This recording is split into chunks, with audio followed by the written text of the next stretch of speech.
plutôt autocall, ça permet de dégager des rendements qui sont plus élevés. Ça dépend de la conjoncture, dans des marchés déjà bien valorisés, plutôt indiciels, sectoriels, pour aller chercher de l'alpha sur le marché. Les deux, évidemment, même si le MIT, c'est un événement majeur pour nos partenaires CGP et on serait ravis d'y retourner l'année prochaine. J'en vois deux majeurs. Déjà, accompagner la forte croissance de la classe d'actifs des produits structurés. On cherche vraiment à être innovant et sélectionner les meilleures offres, trouver les innovations pour diversifier les allocations de nos clients. Il y a beaucoup d'opportunités, notamment sur le marché des taux d'intérêt. Et puis, on va chercher aussi à déployer encore plus massivement notre plateforme digitale de suivi des produits structurés, Kiops. Encore une fois, c'est un outil de conquête pour nos partenaires auprès de leurs clients finaux. Bonjour à tous et bienvenue. Bonjour à tous. Alors, que dire de plus sur le plan épargne retraite en ce début d'année 2024 ? Que le PER mineur est mort, fini, terminé, out. Il n'est plus possible, depuis le 1er janvier, de souscrire un PER mineur. Ah bon, pourquoi ? C'était autorisé, me diront certains. La réponse est oui, puisque certains assureurs l'ont bien entendu permis.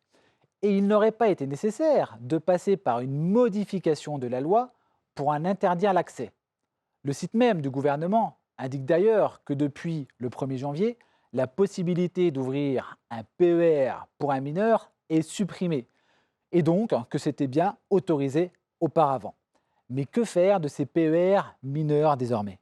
Tout simplement les conserver jusqu'à la majorité du souscripteur. Il retrouvera alors la possibilité de refaire des versements complémentaires sur son PER avec le choix de déduire ou non le montant des primes versées de l'assiette de l'IR du foyer fiscal. Très bien, mais alors, serait-il possible de continuer à faire des versements sur son PER mineur, mais sans choisir la déductibilité des primes ? Si l'idée était bonne, malheureusement non. La souscription et tout nouveau versement, déductible ou non, est désormais interdit, et ce jusqu'à leur majorité. Est-ce que je peux alors transférer mon PER vers un autre contrat afin de retrouver la possibilité de faire des versements complémentaires durant la minorité ? Si l'idée avait été mise par le gouvernement de permettre le transfert des PER mineurs vers le nouveau PEAC, Plan épargne avenir climat, malheureusement, la loi de finances pour 2024, qui a été publiée fin décembre, ne prévoit pas ce cas. Donc, si je ne peux pas transférer mon PER mineur vers le PEAC, je peux le clôturer et récupérer les sommes pour en faire autre chose. Eh bien oui, la loi de finances 2024 donne la possibilité aux mineurs de racheter leur PER. Mais qui dit rachat, dit fiscalité. Les primes rachetées seront réintégrées à l'assiette taxable à l'IR du foyer fiscal auquel appartient le mineur, et les intérêts subiront également l'impôt et les prélèvements sociaux. Lors du rachat, il y aura donc bien une reprise de la défiscalisation des primes à l'entrée. Pour un contrat qui avait pour but de leur constituer un capital moyen-long terme en vue de l'acquisition de leur résidence principale ou financer leur retraite, c'est raté. Mais conservez bien ces PER mineurs, car, mineur ou pas, le PER permet en cas de liquidation du contrat par décès avant 64 ans de bénéficier d'un super article 990I dégradé positivement. Mais nous nous reverrons plus tard pour développer ce point. À bientôt. À bientôt.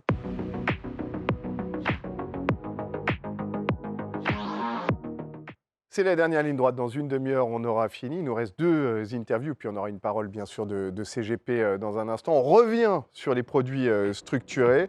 Quelles allocations pour 2024 ? C'est l'avant-dernière interview avec Louis Pradier d'Equiteam qui nous rejoint sur ce plateau sous les applaudissements, bien entendu. Ça va, Louis ? Bonjour à tous. Depuis hier, évidemment. Bon. Il a dormi ici. Il a quasiment dormi dans les coulisses de la matinale de TF1 dont le plateau est juste à côté. On débute, et tu le sais, par une petite interview tac au tac. Alors, tac au tac, produit structuré de gamme ou produit dédié ? Produit dédié, c'est l'ADN d'Equiteam depuis toujours. On s'adapte au cahier des charges de nos clients. C'est là où on apporte de l'alpha, comme on dit, et c'est là où nous, on s'épanouit le plus. Alors, Keops, pardon, ou K-Ops. K-Ops. Quel fin jeu de mots. Évidemment, opération clé, c'est notre nouvelle plateforme digitale de suivi des produits structurés. On met le meilleur de la classe d'actifs à disposition de nos clients et c'est un outil de conquête formidable pour nos partenaires. S'inventer ou s'investir? Les deux, en quête permanente d'innovation et puis au quotidien, on donne le maximum à nos partenaires. Allez, un tout petit clin d'œil. Est-ce que Hamilton ou Verstappen? Ah, je reconnais l'image, un certain séminaire mythe, bateau Norcia. 2023, selon mes informations. Voilà. Il n'y a pas si longtemps que ça. On aime bien l'agressivité de Verstappen, mais quand même, on est dans la gestion de patrimoine. Le talent, la classe et la pérennité, Lewis Hamilton. Pourvu que Verstappen n'écoute pas. Effectivement. Bon, mais Hamilton, on lance le sondage en ligne. Je vois que certains ont déjà commencé à répondre. Actuellement, comment travaillez-vous la classe d'actifs produits structurés via des produits de campagne, via des produits dédiés, via des mandats de gestion, via des AMC? Pour l'instant, ce sont les produits de campagne qui se détachent, mais c'est le début simplement des votes. Instant défi, tu as 30 secondes. C'est évidemment le thème qui est sous-jacent à cette université. Quel est le défi de cette année pour Equiteam? L'innovation, clairement, une classe d'actifs qui se réinvente en permanence, des conditions de marché qui bougent, donc toujours des nouvelles formules qui s'adaptent. Et puis, je crois que voilà, on introduisait sur Kiops, on aimerait avoir de plus en plus d'utilisateurs sur notre plateforme parce qu'elle est vraiment formidable en termes d'atouts commercial pour nos partenaires. Donc diffuser l'information, Kiops. Voilà, c'est le message 2024. C'est bien rentré. Ouais. Pour la petite anecdote, Frédéric Leroux, gérant chez Carmignac, avait créé une structure en 1996 qui s'appelait Keops Finance. Voilà. Figure-toi, j'avais postulé en tant que stagiaire, il ne m'avait pas pris. Anecdote 30 ans Norcien, bon, ça fait quelques années qu'on se connaît, donc est-ce que tu as quelque chose qui t'a marqué sur tes 30 ans? Écoute, bon, Norcia a toujours été un des précurseurs sur la distribution de produits structurés et notamment sur le marché secondaire. J'ai en mémoire en 2015 un de nos plus gros succès commerciaux qui était sur un produit au marché secondaire qui s'appelle Daily Softener. Donc, Ah oui. peut-être s'en souviendront. Pour nous, c'est resté vraiment comme un tour de force dans ce marché parfois délicat et donc un formidable succès avec Norcia au secondaire. C'est vrai qu'il y a quelques produits des fois qui sortent complètement du lot, c'est Voilà. assez stupéfiant. Il en fait partie, ouais. 2015. Bon, on passe à l'interview à proprement parler. Tu nous as apporté une photo qui va apparaître, que je vais te demander de nous commenter. On voit une belle équipe dans laquelle on te voit effectivement au 7e rang en partant de la droite, schématiquement. Quelle est cette équipe? C'est l'effectif d'Equiteam. C'est une de nos grandes fiertés avec Damien et Jean-Christophe, c'est d'avoir su fédérer, donc mes associés, d'avoir su fédérer une équipe d'un incroyable talent. Moi, j'ai rejoint Equiteam en 2013, nous étions 3. Aujourd'hui, on est plus de 30. Donc, ça montre bien l'explosion, la croissance de la classe d'actifs et puis surtout le travail d'équipe. On a à peu près la moitié de force de vente et puis on a 5 ingénieurs financiers qui sourcent les meilleurs prix. On a les fonctions transverses qui soutiennent Kiops justement et puis après les fonctions finance et administratives. Donc tout ça, c'est un tout. Si vous avez un service irréprochable, c'est grâce à cette belle équipe. Est-ce que tu es capable de donner les prénoms en moins de 20 secondes? Tiens, oui. On pourrait faire ça. Ouais. Non, mais je ne vais pas le faire, mais je suis capable. Si.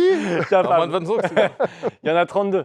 Il y en a 32. 20 secondes, il faut vraiment aller très vite. Je t'attends 2 mots. Juste Damien Leclerc, ton associé, donc c'est sa 2e réussite professionnelle, on peut dire comme ça. Oui, donc, c'est quand même un récidiviste. C'est quand même rare de réussir 2 fois. C'est vrai. C'est tout à son honneur.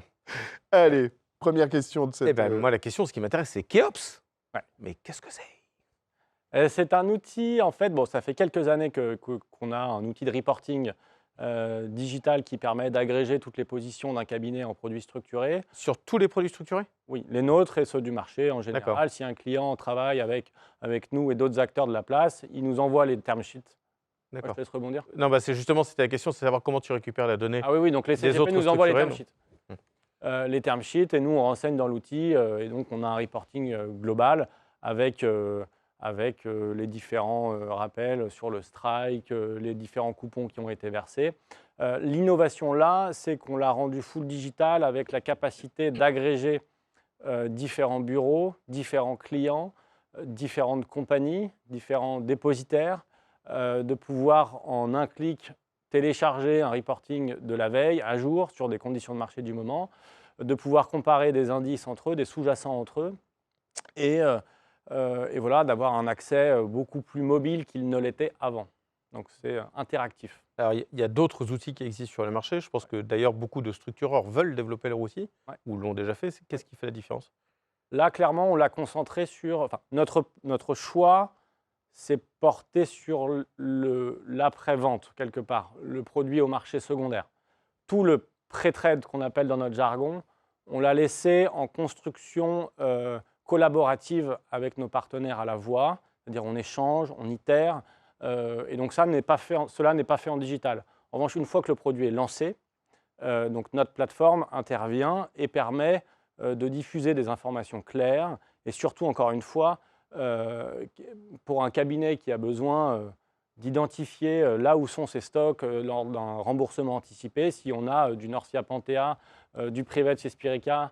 Tu as raison de noter Panthea, parce que Panthea, on peut faire du secondaire sur les produits structurés, ce qui n'est pas le cas chez Par tous les exemple, si on assureurs. achète un produit au marché secondaire à 90% et qu'on a une valorisation à 100, un agrégateur classique ne va pas marquer une plus-value, alors que là, notre outil va permettre justement d'identifier les différents prix d'acquisition, parce que tous les clients ne rentrent pas au même prix. Et on va pouvoir faire des distinguos selon les dépositaires. Alors, je précise que Keops ne s'écrit pas du tout comme le pharaon, hein, justement. Comme je me rends compte qu'on ne l'a pas vu écrit depuis tout à l'heure, c'est Key, comme la clé en anglais, Key-Ops. Les opérations clés. Les opérations clés, évidemment. Equity a été un précurseur sur la gestion des mandats sur les mandats de gestion des structurés. C'est devenu un acteur incontournable. Tu peux nous en dire un petit peu plus? Oui, alors nous, ça fait 15 ans qu'on fait ce métier-là. On est un pur player de la distribution des produits structurés sur le marché auprès des CGP, des banques privées et des family office. Un des défauts de la classe d'actifs, c'est quand même d'avoir des distributions parfois un peu lourdes en assurance vie, avec des périodes de commercialisation qui sont longues, des dates de strike qui ne permettent pas de maîtriser le cours d'entrée des indices, et puis d'avoir des seuils minimums d'entrée qui sont parfois un peu élevés. Donc le mandat de gestion, ça a été notre réponse depuis très longtemps. Ça fait une dizaine d'années qu'on a développé ça. Ça permet de pouvoir s'appuyer sur une société de gestion qui a des compétences en allocation financière notamment, et de pouvoir arbitrer 100% d'un portefeuille de produits structurés en une demi-journée.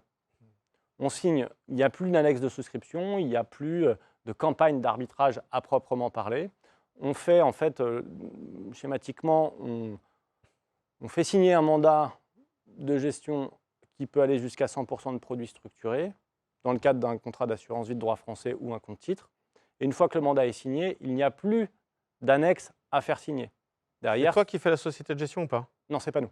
On travaille avec plusieurs sociétés de gestion de la place qui ont un agrément pour traiter de l'instrument financier complexe. Nous sommes juste le prestataire en service d'investissement, le PSI, l'arrangeur, qui va en fait faire les appels d'offres et trouver les meilleures idées pour le compte de la société de gestion qui va opérer pour le compte de ses clients. Tout à fait. Dernière question. Alors, c'est très intéressant sur les mandats de structurés parce qu'effectivement, ça répond à une vraie problématique de rapidité. Si tu vois le marché de 2024 sur les stru, on a une année 2023 qui est exceptionnelle. Est-ce que ce type de fonctionnement va se développer ou... Sur les mandats? Ouais. Oui, plus que jamais. En fait, quand on voit toutes les discussions qu'on a avec nos partenaires assureurs qui voient un nombre exponentiel de produits à référencer. Donc 350 chez nous sur l'année 2023 et 1200 comptes titres. Donc l'industrialisation va nous amener à peut-être moins de dédiés, plus de produits mutualisés. Et donc pour ceux qui ont besoin d'un accompagnement sur mesure et une surréactivité au marché, parce que le marché va très vite, le mandat pour ça, il est évidemment central. Et quand on voit que tous les sujets réglementaires autour de value for money, autour... Il n'est pas encore impacté sur les... Il n'est pas encore impacté sur les... Ni sur les mandats d'ailleurs, je ne pense pas. Non, mais en tout cas, c'est une des clés, on en parlait hier, pour s'auto-réguler. Le mandat de gestion est parfaitement bordé avec des coûts qui sont disclosés. Donc on n'a pas du tout ce sujet-là. Merci beaucoup, Louis. Tu veux le résultat du sondage, bien sûr.